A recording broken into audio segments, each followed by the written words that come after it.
We thought you might like to know how our coverage of this convention was done. We covered some of what happened here on videotape, just like many of the stories you see each night. But we also came to you live at noon and 6 p.m. each day via satellite. We, along with 50 other TV stations around the country, used a service called Newslink. Our headquarters was in an old warehouse 3 blocks from the convention. We did our tape editing and writing here. And for our live reports, we came here to our skybox inside the Moscone Center. Now, with 49 other stations using this facility, it became more than just a little crowded and sometimes confusing. It gets crazy. It's people coming in and out. There must be 30 or 40 people inside these 2 skyboxes in the space of 30 minutes, 2 or 3 times a day. Almost everything is a headache at least once. The pictures from our studio came through this control room, over some of the almost 4,000 miles of cable that has been laid in this building, until it gets out here. These are satellite transmission dishes, and they take signals from inside the Moscone Center, send them up to a satellite, which sends them back down to Charleston again. Despite the monumental logistical problems that come with covering a story like this, it gets done, and that's a tribute to the technicians who put all of this together. Otherwise, we'd all have to read about what went on here in tomorrow's newspaper. Dave Lucas, News 4, San Francisco.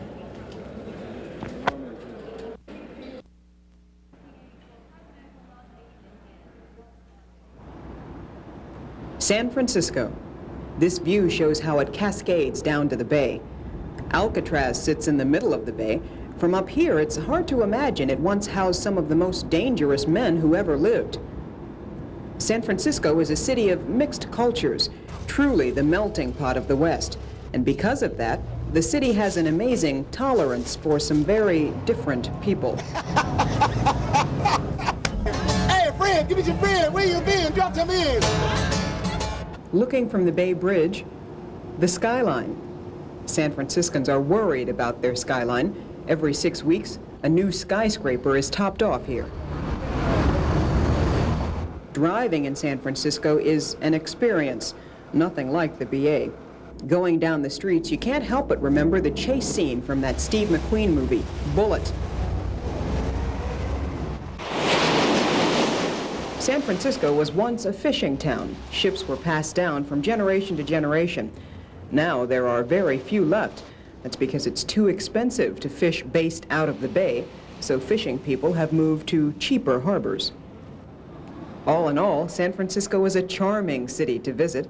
After spending a week here covering the Democratic National Convention, our only regret is we wish we had more time to enjoy it. Rhea Blakey, News 8.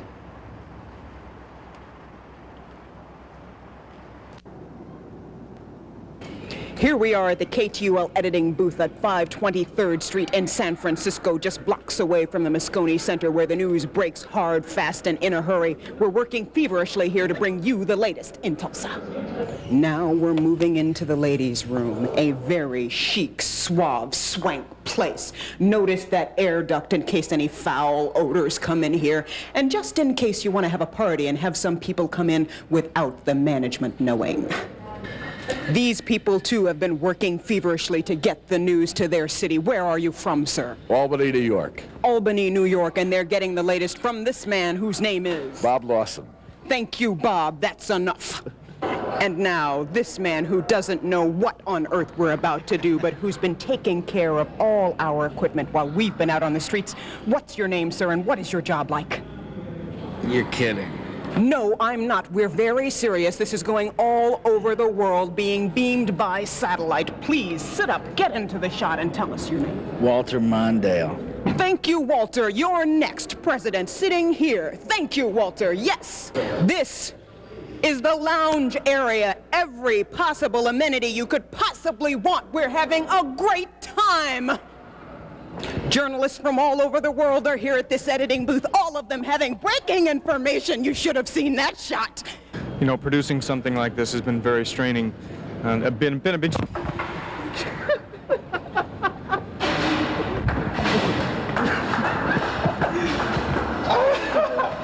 This is the spot where the Soviet KGB secret news team worked. They're here now doing a story that they're going to send back to the Kremlin about the Democratic National Convention.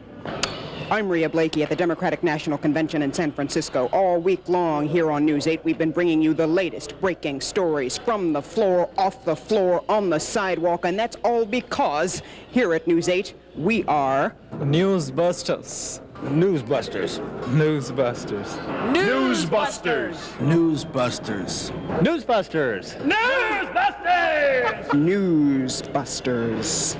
For the entire News 8 team in San Francisco, this is a wrap.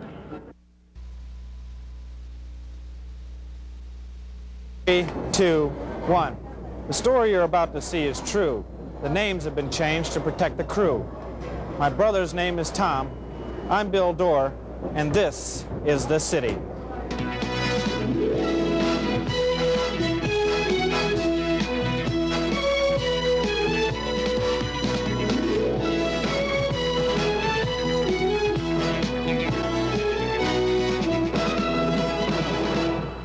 From out of the depths they came, men, women, and Star Wars-type machines too complex to understand. The Republicans were ready too. An elite corps of commando delegates had been assembled from all across the nation. Apgar Nancy, City, Oklahoma.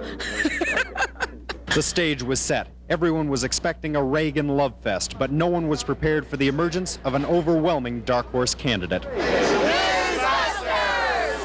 The media geared up, girded its loins, and launched into coverage of this astounding occurrence without delay. While the Republicans say a Reagan visit would be nice, they point out that Ronald Reagan didn't visit in 1980 either. That's when he won by such a... again. Dedicated journalists slaved for hours on this unfolding drama, but the stress began to take its toll. You could see it in the working relationships between reporters and photographers. In fact, some of them actually went through a personality reversal.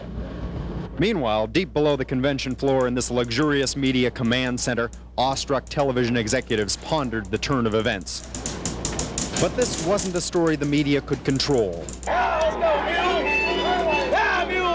Eventually, the Republican Party had to concede victory. Newsbusters! The word spread like wildfire. Before the end of the week, delegates were kicking back, dancing in the streets.